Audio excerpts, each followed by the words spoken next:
तो ये भाविका जी हैं और इन्होंने एक बड़ी ही अद्भुत चीज लिखी है। आज हम इनका थोड़ा सा सम्मान और उत्साहवर्धन कर रहे हैं, क्योंकि मुझे यहाँ सूरत में जब मैं आया तो बड़ा आश्चर्य हुआ कि भाविका जो केवल 14 साल उम्र है, 14 वर्ष की हैं और इन्होंने 300 से ज्यादा कार्यक्रम किए हैं। और एक जो अद्भुत चीज मुझे लगी, मतलब एक विशेष आकर्षण का केंद्र, कि जो मेरी एबीसीडी, जो हमने एक एबीसीडी बनाई थी भक्त भागवत के साथ, वो जो एबीसीडी थी पूरी दुनिया में वायरल हुई, कई सरकारों ने उसको अपने सिलेबस में लागू किया।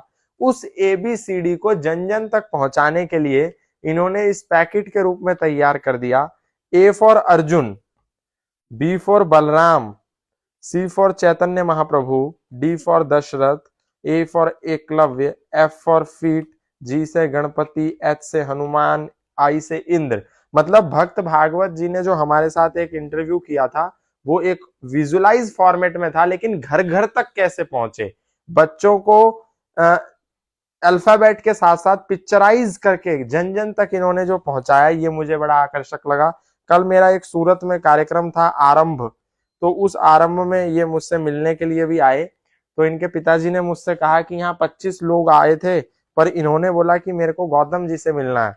तो फिर मैं कल तो इनसे नहीं मिल पाया, तो आज मैंने कहा कि मेरे को भाविका से एक बार मिलना है और मैं जाऊंगा उनसे मिलने। और इनकी विशेषता यह है कि 14 वर्ष की आयु में इन्होंने जेल में भी कथा करी, इन्होंने रेल में भी कथा करी, इन्होंने घर घर तक जो है राम जी के विचारों को, आदर्शों को पहुंचाया इतनी कम आयु में।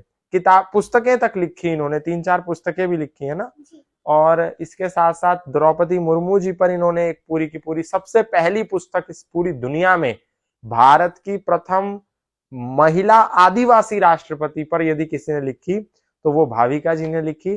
तो ऐसे ही हमें अपने बच्चों को बनाना है, जो मॉडर्न एजुकेशन के साथ साथ स्पिरिचुअल एजुकेशन पर भी काम करें। 50,000 किलोमीटर की यात्रा इन्होंने करी सिर्फ राम जी और भारतीय संस्कृति के प्रचार के लिए। तो ये जो है, ये तो विशेष आकर्षण का आपने हमारे भी काम को आसान कर दिया, इसके लिए आपका भी बहुत बहुत आभार।